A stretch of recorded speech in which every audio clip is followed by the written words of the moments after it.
Bueno, para esta emisión de Autores Mutantes desde acá de La Bastilla, el centro del libro, vamos a entrevistar a un autor que tiene varios autores por dentro y en este caso pues vamos a analizar algunas de las obras de estos sujetos de Giovanni Vázquez.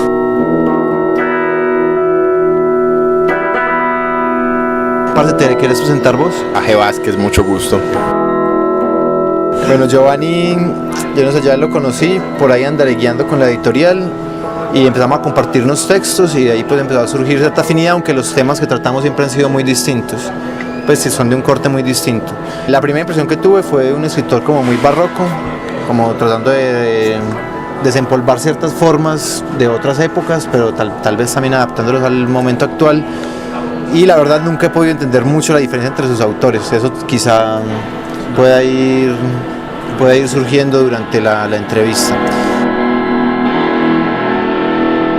Entonces, bueno, empecemos por la parte inicial por la que yo te conocí, que fue el primer Deus Ex, en el cual me empezaste a hablar del negacionismo. ¿Qué es el negacionismo? El negacionismo, lo que pasa es que lo de los autores no hay una diferencia muy clara porque la idea es armar como una escuela imaginaria de autores. Entonces muchas veces lo que hago es repartir como estilos o tópicos o más bien como géneros entre los autores. Entonces hay unos que son dramaturgos, otros se dedican más a la ensayística, otros son más propiamente poetas o narradores o de una manera pues mixta, pero tiene que ver más con a qué forma se enfoca cada uno. Pero los temas son como los mismos, son generales. Entonces el negacionismo es esa escuela imaginaria que nace con un personaje que es Dolores, una filósofa española que está pues, también en ese universo literario insertada. Sigue con Bassanet, que es como una especie de poeta maldito pues, en la vena del simbolismo francés y este estilo, de una época un poco perdida, pues sabemos que es peruano y otras alusiones. Y a partir de esos dos autores, los demás autores de esta pues, ralea de heterónimos arman su escuela del negacionismo, de la perspectiva de Pérez Esquilón, que es el que escribe los manifiestos del negacionismo, los primeros manifiestos. Entonces básicamente es como una escuela de filosofía estética más que filosofía general, de talante pues nihilista, que recoge muchas ideas de muchas escuelas nihilistas e idealistas en la historia para buscar un modo de hacer un nuevo arte que niega la realidad. Entonces normalmente el arte lo que hace es como crear nuevas realidades o buscar maneras de decir lo que tienen los seres humanos alrededor. El negacionismo lo que proclama es que la realidad se ha vuelto tan hostil en esta época que ya la única manera de decirla es aplastarla o negarla. Entonces no va tanto como a lo surreal o a lo que pudiera llamar uno como el realismo mágico, sino simplemente a desvirtuar la realidad, incluso en algo que es realista en sí mismo, pero que se desvirtúa por una sátira o por varios motivos. Tiene mucho que ver con lo satírico. El negacionismo es algo que se niega a sí mismo porque siempre es un chiste. En ese sentido, podría haber un paralelo con algunas escuelas nihilistas como locales, como los nadaístas incluso, pero los nadaístas pues se quedaron un poco en la mofa. Esto va a un tipo de sátiras que pueden ser más complejas o estar más autorreferenciales y que buscan otros recovecos, no solamente algo como tan anarco pues como poner en pugna a las personas con el movimiento y ya, sino otras cosas. ¿No crees que, bueno, no sé si pretencioso sea la palabra, pero sí algo muy grande, negar la realidad, pues que es algo que digamos es la gran prueba de la existencia, pues está ahí todo el tiempo, ¿no? Sí, pero la gracia del escritor de ficción históricamente, pues, y incluso desde la antigüedad clásica griega y así, el platonismo, por así decirlo, y muchas ideas siempre han de algún modo negado la realidad, ideas también religiosas muy antiguas. Es como la idea védica, pues, de que hay un velo, una virtualidad que es en la que nosotros vivimos y que la realidad verdadera no está ahí para nosotros. Entonces, por ende, hay una forma de negarnos en la realidad que es como la percibimos, que es falsa, y se supone que si negamos esa falsedad llegaríamos a una verdad, pues, a medias. Es como la idea, no es que sea pretencioso, porque la idea es que esto es imposible de evitar de hacer. O sea, todos debemos negar la realidad para vivir, pero la idea es cómo aplicar eso para hacer un arte, pues, de una manera determinada. ¿Y qué autores literarios sentís que han afectado a tu obra? ¿Qué te han influenciado? Propiamente literatura, pues sin contar como filosofía o así. Pues a mí me gustan mucho los ambientes opresivos de ciertos autores que hacen, por ejemplo, relatos de terror, pero yo no escribo relatos de terror, pero me gustan esos ambientes opresivos. Entonces, desde la infancia me gustó mucho, por ejemplo, Edgar Allan Poe, o ya en la adolescencia, autores como Philip Lovecraft, y en general, pues como Thomas Ligotti o esa línea así de autores como que trabajan mucho el horror cósmico y que en general producen una sensación de horror que va como de la mano de la pequeñez del ser humano ante lo que lo rodea, como la perplejidad ante el universo y la sensación de no ser el mismo. También pues un autor clásico de esas sensaciones, quien Borges, por ejemplo, de no saber quién es uno porque es uno que se repite en el tiempo en varias facetas y facciones y que en el fondo no es nadie, pero es todo lo que existió a la vez, como un compendio pues microcósmico. Otro autor, pues estos autores los menciono porque son cosas que me influyeron desde muy niño. Borges pues y Poe son cosas que leí desde la infancia. Pues ya hoy en día he tenido otras influencias que me han marcado mucho porque pues hay como una división también en esto de los heterónimos de varias venas literarias que me interesan y otras, por ejemplo, la que podríamos llamar la urbana, pues como la literatura vid, la literatura sucia de las ciudades, de las drogas, de la noche, de la calle. Entonces por un lado está también los autores como pues, Burroughs, Kerouac y los autores beatnik en general. Los beatniks. Ajá, sí, también y en general pues la herencia contracultural que pasa por muchas cosas, por el cómic, por los hippies, por los metaleros, por el punk, por muchas cosas que tienen que ver con la resistencia dentro de las ciudades y con maneras de resignificar la experiencia difícil y oprimida del personaje citadino, que es sensible a su realidad y que necesita algo más de ella que la cotidianidad pues mundana. A mí me gustaría que habláramos un poco de las publicaciones que tenés porque pues no hemos hablado de eso que en el fondo es lo que nos tiene aquí conversando contigo. Yo creo que pues siguiéndote el rastro empezaste a publicar con Zarigüeya el Deus Exorcista y luego seguiste con La María Mulata, pero el año pasado tenés un libro reciente ya con otra editorial que es Fallidos Editores, que es Tanatología de Relatos Incómodos. O sea, son una serie de publicaciones que deben tener alguna relación entre sí, ¿cierto? Como que en todas partes estás vos necesariamente, pero, o sea, ¿qué diferencia hay entre estas publicaciones? Porque Deus Exorcista es donde te multiplicas más violentamente, explotas en varios autores, es donde explotas en varios heterónimos y es como una especie de revista. En el Deus Exorcista, en los números que van hasta ahora, se han publicado varias otras personas, pero hay muchos que son autores internos míos. La idea es publicar originalmente las ideas de estos heterónimos para poder construir esta escuela imaginaria que es el negacionismo, porque eso necesitaba ejemplos. Entonces los ejemplos son esta compilación de textos. Esta inicial, el primer número, es como la muestra más clara, tiene una de cada uno de los autores pilar de lo que yo llamo negacionismo. Y lo recopilé porque eran cosas que había escrito durante varios años y las tenía ahí como represadas y quería hacer como una seleccioncita para empezar a mostrar un poco de esa obra, porque yo antes tenía una perspectiva muy hermética de la literatura. Por un lado no me interesaba pues como mostrar mis escritos, solamente como a mis amistades y en círculos de lectura pues cercanos. Y por otro lado hacía una literatura que era en sí misma difícil de acceder, pues era una poesía muy hermética y que digamos se desenvolvía de una manera a veces un poco agresiva al lector, o más que agresiva era muy un reto pues, o así lo veía yo, era lo que pretendía formalmente y también el contenido retar el pensamiento del lector, pero eso fue en la época en que solamente escribía como poesía y a veces como ejercicios dramáticos, como teatro, pero ya después empecé a interesarme por la narrativa y ya la narrativa no tenía estos fines tan herméticos, sino de contar las historias, de buscar técnicas para contar las historias de estos personajes que ensamblan la escuela negacionista. Así nace la Tanatología y La María Mulata, porque todos estos cuentos se conectan entre sí, porque los personajes son a la vez autores muchas veces. Entonces, por ejemplo, La Pérdida y el Retorno, que es el cuento como principal de la Tanatología, es de un personaje que se llama Miguel Macías, que aparece, tiene un texto publicado en los Deus Exorcistas, y tiene también un cuento que él protagoniza, pues que es La Pérdida, pues, valga la redundancia, está hablando precisamente de eso, y aparece también en La María Mulata como personaje de la novela y en la trilogía que la compone en general. Es como un pequeño universo literario, pero que se ensambla en torno a una heteronimia que se vuelve como coautorías a la vez, pues como personajes y heterónimos a la vez. Eso es un poco, pues, lo que más me remite es a Salinger.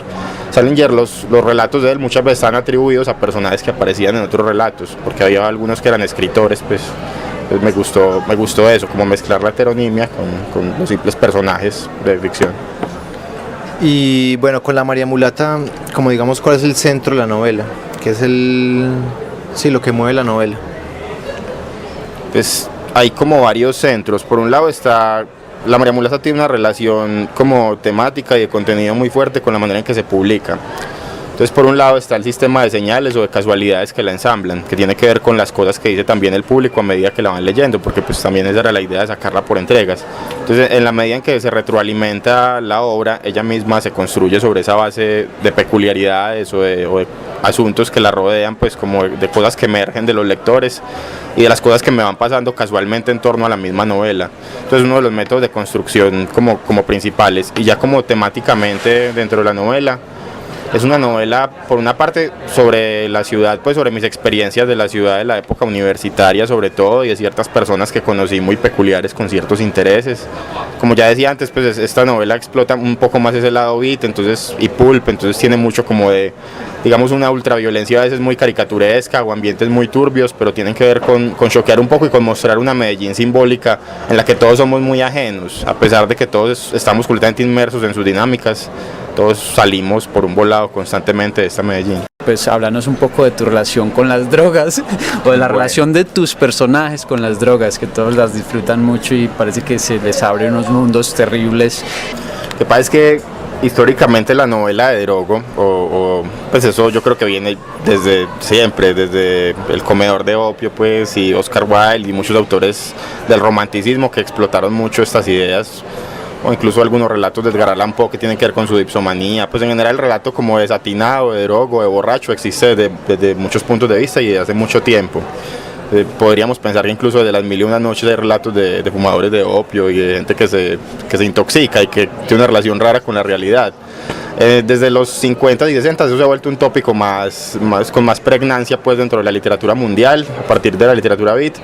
Y realmente mi punto es como, o al menos en La María Mulata, es como generar una relación muy olímpica con las drogas, porque estas personas en la historia literaria que han consumido drogas, estos grandes personajes, son demasiado atormentadas. Los personajes de La Mulata son atormentados, pero no porque se droguen. Lo de las drogas es algo que hacen de una manera muy recreativa y que poco o nada les importa. No sabemos si esto los afecta de una manera negativa o si sus psiques están destruidas porque se drogan, pero todo lo ven como algo muy olímpico. No es como una cosa como en la que, o sea, nunca decaen lo suficiente, no caen nunca como en ese infierno del receso. Al final sí caen en eso, pero es porque la ciudad los obliga, pero ellos mismos nunca disponen de los medios espirituales ni siquiera para sentir realmente los estragos de las drogas. Entonces es como eso, que históricamente mis amigos y yo y mucha gente que yo he conocido, yo he visto ese tipo de relación con las drogas, como que hemos podido de alguna manera no decaer completamente y drogarnos de una manera divertida. Es como ese punto, como no llevarlo hasta ese extremo en que todo se hunde. En La Mulata todo se hunde, pero se hunde porque no hay drogas. Es como, no es que las drogas nos estén destruyendo, sino que desaparecieron. Es como más bien algo así. Yo me acuerdo, pues más o menos antes de que empezaras con La María Mulata, que habíamos estado molestando con el asunto de escribir una novela juvenil para hacer dinero y para poder escribir las cosas que de verdad queríamos escribir. Y que de ahí salieron un par de experimentos, pues tanto míos como tuyos, que van como por los lados de lo juvenil. Pero hay algo que me interesa mucho más, y es esa relación que vos estás encontrando entre que iba la música y tu propia obra, y que tiene que ver como con la saturación cultural, que parece ser es un eje central en La María Mulata. Y ahorita cuando te pregunté quería un poco que hablaras de eso, pero bueno, que iba la música, Andrés Caicedo es un tópico importante, pues, dentro de, digamos, del contexto de La María Mulata y en mi obra de corte más urbano, más narrativo. Andrés Caicedo es un autor que dentro de la crítica literaria colombiana, más que todo en la colombiana, siempre ha producido así un personaje de amor y odio. O sea, es muy polarizado. El crítico literario, filólogo clásico, detesta pues la obra de Andrés Caicedo porque es pueril y porque la forma es dispersa, etc. Y por otro lado está, digamos, la gente, digamos, más abanderada de las contraculturas y subculturas que lo ha deificado y ha puesto en este pedestal al gran autor suicida, estrella de rock.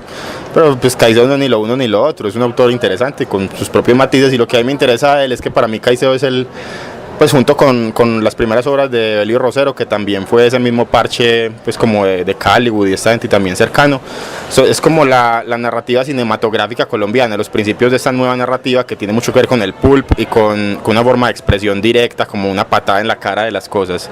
Entonces más de lo que él pueda lograr, lo que importa es que, aunque es tardío, porque son 20 años después de los beatniks americanos y del existencialismo francés, Caicedo rescata muchas de estas tradiciones y nos las pone en un contexto completamente local, que es la violencia caleña, todo esto, la puñalada bailable en la salsa y todo lo que ya sabemos pues de la historia de la relación de la salsa, de las drogas y de la noche caleña por Caicedo.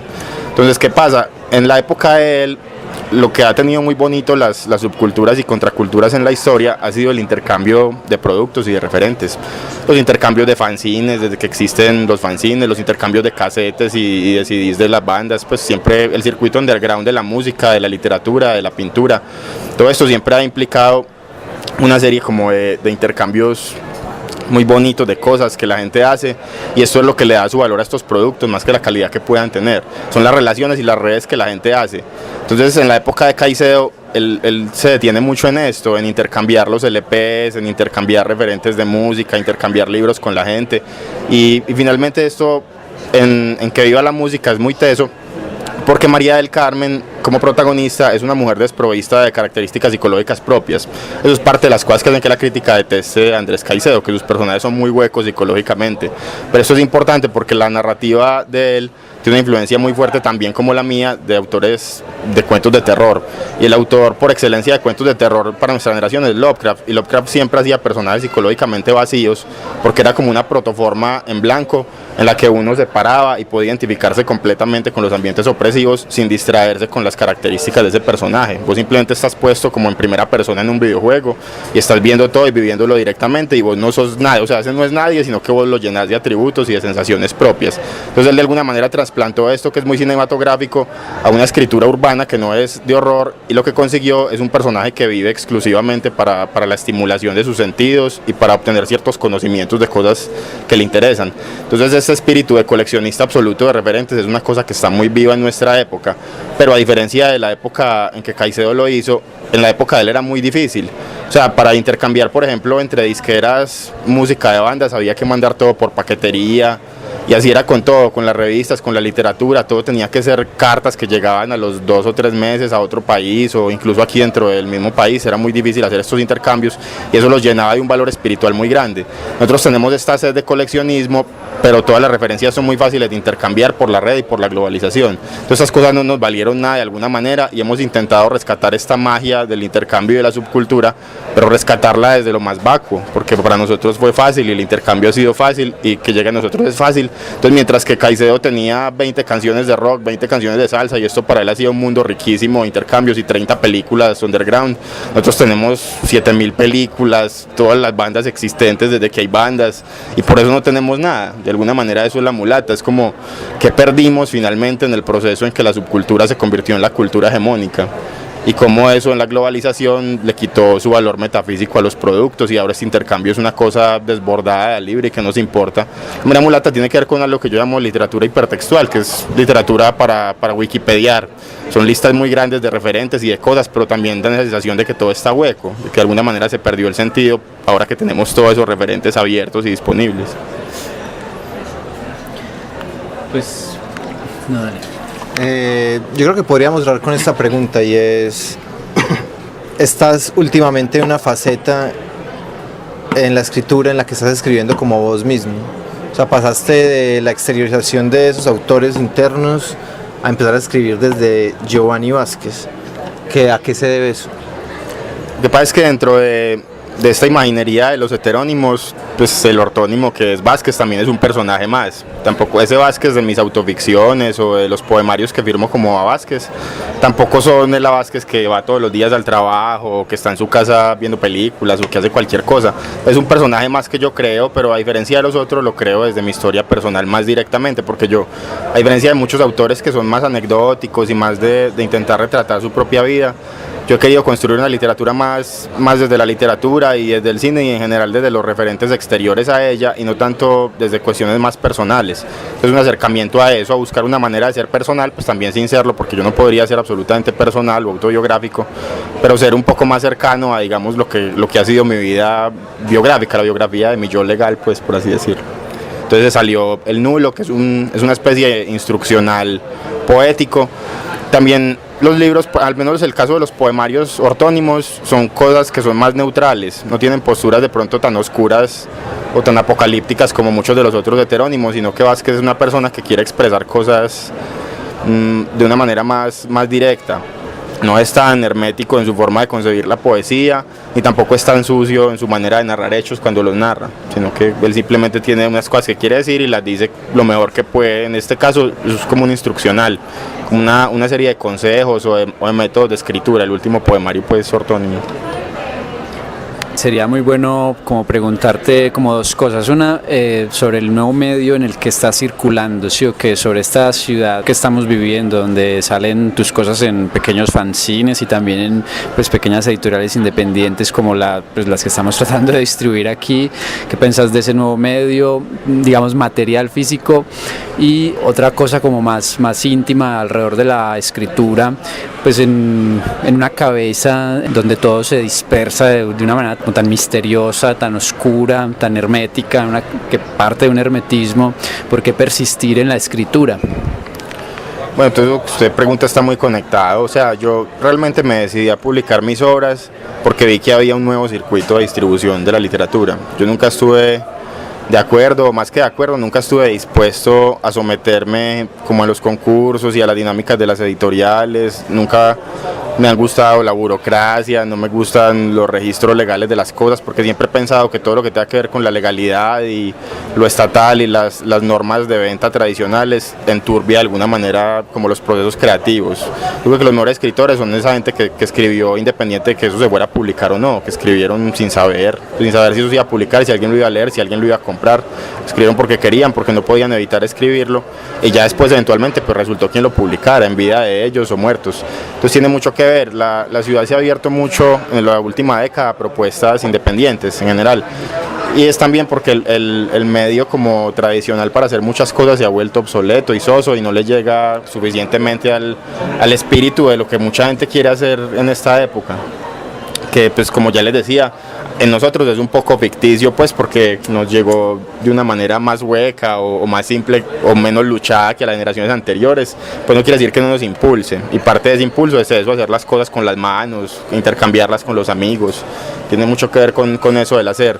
La labor de la escritura es muy importante ahora más que nunca porque la internet hace que haya muchas cosas circulando, pero es muy difícil escoger, precisamente porque hay demasiada oferta. Entonces el material impreso ayuda a depurar un poco esto, porque las personas que se atreven a convertir en papel sus ideas tienen una relación, digamos, más cercana, más directa con la idea en sí misma de que su obra llegue a alguien. Cuando vos pones algo en un blog no te interesa tanto a la larga que le llegue a nadie, pues así lo veo yo, porque eso está ahí colgado y cualquiera puede acceder a ello. Es lo mismo, como está tan disponible, eso hace que no esté disponible en el fondo. O sea, es curioso porque en un blog vos pones un cuento tuyo y lo pueden leer 1.000 millones de personas en potencia, pero lo van a leer 3. En cambio vos sacas 50 copias impresas y estos 50 se van a leer. Son 50 mínimo que alguien los compre y los lee, porque vos ves cómo se venden y la gente va y te dice, hey, me leí esto, pienso esto, y vos puedes hablar con ellos y eso le da una belleza muy genial, que no es como la del man que saca 3.000 ejemplares y no da la cara nunca y no sabe pues nada de lo que la gente lee, o se vuelve como Salinger que perseguía con una escopeta a la gente que se le metía al predio, pues no. O sea, en Salinger esto es algo que tiene cierto valor porque era su propio hermetismo lo que le permitió su estilo y lograr lo que fue como escritor. Pero era pues su época y su contexto y su forma de ver las cosas, pero nosotros necesitamos algo que es más de la apertura. Nosotros ya estamos todos muy encerrados en nuestro pequeño mundito con el celular todo el día, las maricas redes, porque siempre estamos viendo a la gente ahí en la pantallita, pero no vemos a nadie, no tocamos a nadie, y esto de volver al papel es un modo de tocar al otro, de sentirle la mano mientras usted le entrega el producto y de hablar con él. No sé si te acordás que justamente hablando de ese tema, de cómo la forma de distribución modifica el fondo de la literatura, o sea, cómo la distribución también tiene que ver con el fondo. No sé si te acordás que estábamos hablando de que la gente que la gente compra ese tipo de publicaciones cuando al lado, digamos, tiene una oferta universal, digamos a Dostoyevsky, que es, digamos, un maestro grande del pasado, y que muchas veces escoge lo otro por una cercanía en las coordenadas espaciotemporales. No sé si es más o menos a lo que te querés referir o pues va por ahí. Sí, no, claro, también tiene que ver, es que, o sea, históricamente esto de los fanzines y la literatura de las pequeñas gacetas independientes ha habido de todo. Entonces ha habido como esto es una cosa que uno mismo, es una forma de autopublicación, entonces obviamente salen muchas cosas que tienen muy poca calidad literaria o muy poca calidad estética en general. Eso no es algo malo, pues es una cosa de la iniciación y también del tipo de público al que algo apunta. Pero el punto es que mezcladas entre estas cosas que son muy amateur, también encuentra uno cosas que están en un nivel mucho más grande. Y lo que la gente busca es esto, como esto está al nivel de alguna manera de la literatura general, de la literatura de cualquier punto de la historia del mundo, porque la literatura es un espíritu pues genérico de la humanidad y está ahí en cualquier época y de cualquier manera que se plantee. Pero esta literatura, esta calidad del espíritu literario, poderlo encontrar en una cosa que vale 2.000 pesos y en la calle y que te la vende cualquiera o te la cambia por otra de 2.000 pesos y que te dice, además te habla de ella, Dostoyevsky es genial, pero él no te puede hablar de su obra. Es un muerto entre miles de muertos, en cambio estos son, digamos, muertos vivientes que te hablan de sus obras y te cuentan qué son y las hacen para vos, es como si las hubieran escrito para vos. Entonces eso es como explorar entre tanta chatarra, porque igual es buena chatarra, pero tanta chatarra, que es lo más calidoso, lo que tiene como el pequeño diamante, digamos, en medio de la mierda de los cerditos que juegan en el campo.